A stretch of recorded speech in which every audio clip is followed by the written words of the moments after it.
Selamat pagi jemaat Youth GPP Sejahtera yang dikasih Tuhan. Bersyukur kita masih bisa ibadah, meskipun ibadah online, tapi kita harus tetap semangat supaya nama Tuhan dipermuliakan dan ditinggikan.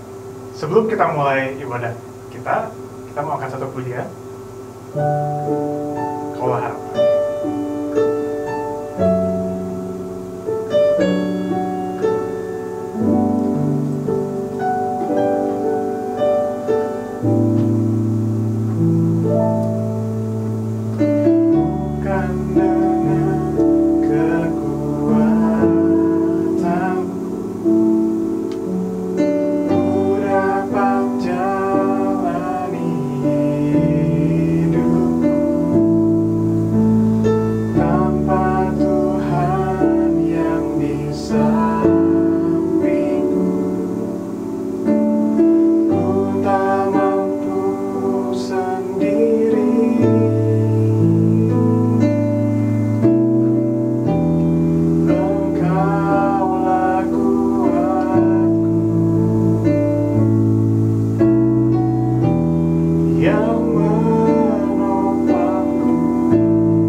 GPP Sejahtera yang dikasih Tuhan, kok senang banget bisa nyapa kalian lagi di bulan baru dengan tema yang baru lagi pastinya ya. Mau tahu temanya apa? Nanti kita bahas. Yuk, sekarang kita doa dulu. Tutup mata, lipat tangannya ya. Selamat pagi Bapa, selamat pagi Tuhan Yesus, selamat pagi Roh Kudus. Tuhan, kami mengucap syukur kalau pada pagi hari ini kami dapat bangun dengan tubuh yang sehat Tuhan. Tidak kekurangan suatu apapun juga. Itu semua karena kasih karunia Tuhan yang limpah bagi kami. Bukan kuat dan gagah kami Tuhan, tapi kami percaya kalau kami ada sampai saat ini itu karena penyertaan Tuhan yang selalu menyertai kami setiap hari. Dan bila sebentar kami akan sharing Tuhan, biarlah apapun yang hambamu sampaikan adalah isi hati Tuhan yang Tuhan ingin sampaikan kepada hambamu sendiri dan anak-anakmu. Terima kasih Yesus, hanya dalam nama Tuhan Yesus kami sudah siap untuk sharing dan mendengar firman Tuhan. Haleluya, amin. Oke guys, di bulan ini, bulan Mei ya, kita ganti tema dari bulan sebelumnya. Bulan Maret kan, bulan April itu kita udah bahas tentang faith ya, atau iman. Nah di bulan ini, bulan Mei, kita akan membahas tentang kudus ya, atau holy. Tema judul sharing Koko pada pagi hari ini adalah hidup kudus. Mari kita baca dulu ayatnya di 1 Petrus 1 ayat 15-16. Yuk, Koko bacain ya. Beginilah firman Tuhan. Tetapi hendaklah kamu menjadi kudus di dalam seluruh hidupmu, sama seperti Dia yang kudus, yang telah memanggil kamu, sebab ada tertulis, kuduslah kamu sebab aku kudus. Nah, 1 Petrus 1 ayat ke-16 ini lebih ditekankan ya, sebab ada tertulis, kuduslah kamu sebab aku kudus. Ya, hari-hari ini ya, kekudusan ini sering jarang dibahas gitu ya. Buat kita sih, maksudnya kadang kekudusan itu abstrak.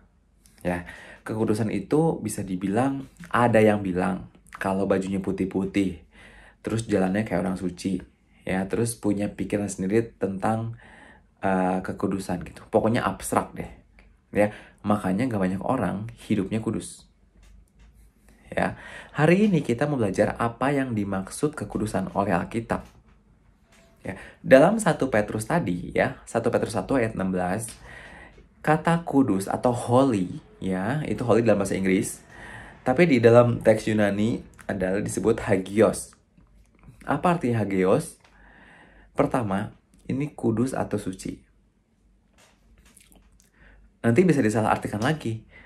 Ya, suci ini bisa diartikan kemana-mana sering bawa kitab suci, sering puasa, rajin puasa gitu ya. Jadi orang belajar hidupnya kalau punya pengertian kayak gitu. Ya, terus yang kedua, arti hagios itu apa? Artinya murni. Nah, murni ini jangan dicampur dengan kesesatan atau nafsu duniawi. Ya, nah, tidak ada orang yang gak kudus bisa masuk surga, gak ada. Ya, dalam kekristenan gak ada tuh begini ya, misalkan, wah, hidup kudus sih gak masalah. Udah jadi seorang Kristen mah, udah pasti masuk surga. Nggak ada seperti itu. Emang surga punya nenek lo gitu kan ya. Nah, tapi masuk surga itu harus kudus. Ya, sebab firman Tuhan tuh ngomongnya begitu. Ya, kita harus hidup kudus karena Tuhan kudus. Nah, nggak ada barang najis bisa masuk kerajaan surga. Nggak ada. Justru ini mengerikan ya. Kalau kita mau periksa diri sendiri, apakah aku udah hidup kudus? Ini sebenarnya mengerikan juga ya. Yang pasti kita semua nggak ada yang kudus. Koko juga nggak kudus. Tapi kita mau belajar, ya, kita minta bimbingan Tuhan setiap harinya supaya kita hidup kudus, hidup yang memuliakan Tuhan. Ya, hidup yang menjadi berkat juga. Nah, jangan percaya gini, udah jadi Kristen, udah pasti masuk surga. Kristen kalau nggak benar ya bukan Kristen namanya. Karena Kristen itu artinya seperti Kristus. Udah kayak Kristus belum? Gitu ya. Jadi, nah ini yang paling penting. Hidup kudus itu apa sih kok? Ya, cirinya itu ada 2. Yang pertama, tidak bercacat dan tidak bercela dalam segala hal. Ingat, dalam segala hal ya, bukan dalam satu hal atau 2 hal gitu. Dalam segala hal dalam hidup kita.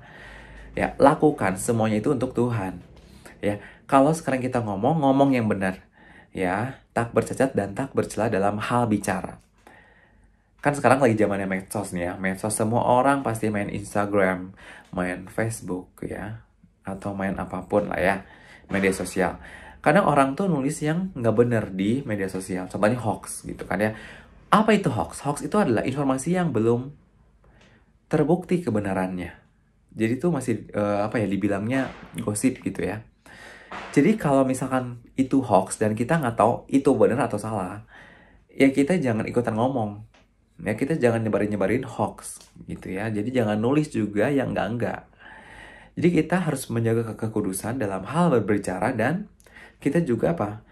Pakai jempol kita untuk menulis hoax itu. Jadi kita juga harus menjaga kekudusan dalam segala hal. Ya. Kemudian tadi cirinya itu yang pertama apa? Tak bercacat dan tak bercela dalam segala hal. Yang kedua apa? Hidup kudus itu adalah segala sesuatu kita lakukan untuk Tuhan. Jadi motivasi yang benar dalam hidup kita adalah untuk Tuhan. Ya, pokoknya segala sesuatu yang gue lakuin adalah untuk Tuhan. Ya. Makanya kalau orang ngerti tentang kebenaran, mau hidup kudus, contohnya gini, kan kalian nih pada sekolah nih ya, atau kuliah lah. Pokoknya gue kuliah atau gue sekolah itu untuk Tuhan. Jadi apa? Gue bakal belajar yang benar. Selain gue hidup kudus, gue juga bisa bikin bangga kedua orang tua gue. Karena gue apa? Berprestasi dengan menjaga kekudusan. Gue berprestasi nggak nyontek. Ya, gue nggak ikut-ikutan teman nyontek. Ya, ingat, hidup ini harus jadi berkat. Kenapa? Karena hidup ini cuma sekali. Ya, kita semua pasti mati. Ya, kita pasti meninggal. Nggak ada kita bisa pilih-pilih. Oh Tuhan, gue nggak mau meninggal, gue nggak mau mati. Ya, mau hidup kudus pun kita bisa meninggal. Kita pasti meninggal. Makanya selama di dunia ini kita harus berusaha supaya hidup kudus. Ya. Nah, jadi ingat ya, hidup kudus itu atau hidup suci nggak ada hubungannya dengan pakaian putih atau posisi tangan dan sebagainya gitu. Nggak ada tanda-tanda kayak gitu. Ya. Jadi kalau kita hidup kudus, segala sesuatu yang kita lakukan kan untuk Tuhan tadi ya. Kalau kita lakukan segala sesuatu untuk Tuhan, pasti dalam hati kita pasti gini, aduh takut gue salah gitu kan. Kalau pas mau ujian ada niatan nyontek, waduh, gue takut sama Tuhan. Gitu ya. Nah, disinilah kekudusan kita diuji. Waktu kalian mau nyontek, pasti dalam hati kalian ada yang ngomong kan ya, jangan nyontek, jangan nyontek. Nah, itu sebenarnya Roh Kudus. Ya, ingat ya, hari ini zaman udah paling akhir. Tuhan Yesus udah selesai karyanya di kayu salib. Ya, udah mati, bangkit pada hari ketiga dan naik ke surga. Tapi orang percaya itu belum selesai ya. Kita ini belum selesai tugasnya. Kenapa? Karena setelah Tuhan Yesus naik ke surga, kita ya diberikan Roh Kudus. Ingat, Roh Kudus itu ada di dalam kita. Jadi ya kita juga harus hidup kudus. Ya. Nah, jadi Tuhan mau kita hidup kudus. Jangan serupa dengan dunia ini. Ya. Kalau ada orang yang nggak suka sama kita, ya udah jangan dibalas, jangan dendam gitu ya. Tapi kita doakan supaya Tuhan mengampuni dia. Ya, jadi kita jangan membalas kejahatan dengan kejahatan.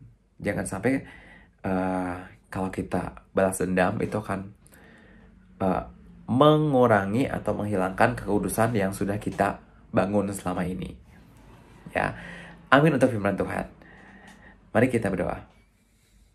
Tuhan, terima kasih untuk sharing dan firman Tuhan pada pagi hari ini yang mengajarkan kami dan mengingatkan kami kembali untuk kami hidup kudus. Karena tanpa kekudusan tidak seorang pun dapat melihat Tuhan. Dan Tuhan juga bimbing kami dalam setiap harinya, apapun yang kami lakukan, apapun yang kami kerjakan, biarlah kami hidup kudus di hadapan Tuhan, sehingga Tuhan berkenan atas setiap hidup kita. Terima kasih Tuhan, apabila hamba-Mu sudah selesai menyampaikan isi hati Tuhan kepada anak-anak-Mu dan hamba-Mu sendiri, biarlah kami dapat menjadi berkat dimanapun kami berada. Dan Tuhan juga berkati anak-anak-Mu di Youth GPP Sejahtera dimanapun mereka berada. Tuhan jagai, Tuhan lindungi, Tuhan sertai. Tuhan juga berkati dalam sekolahnya. Jadikanlah anak-anak-Mu ini berprestasi di sekolahnya sehingga nama-Mu dapat dipermuliakan dan orang tuanya dapat bisa bangga Tuhan. Tuhan juga berkati kesehatan anak-anak-Mu bila kami masih dalam masa pandemi Tuhan. Biarlah Tuhan yang menyertai kami semua. Tuhan berikan kesehatan. Terima kasih terus, hanya dalam nama Tuhan Yesus kami sudah berdoa dan mengucap syukur. Haleluya. Amin. Oke guys, sharing hari ini sampai di sini. Kita ketemu lagi di lain kesempatan. Happy Sunday and God bless you.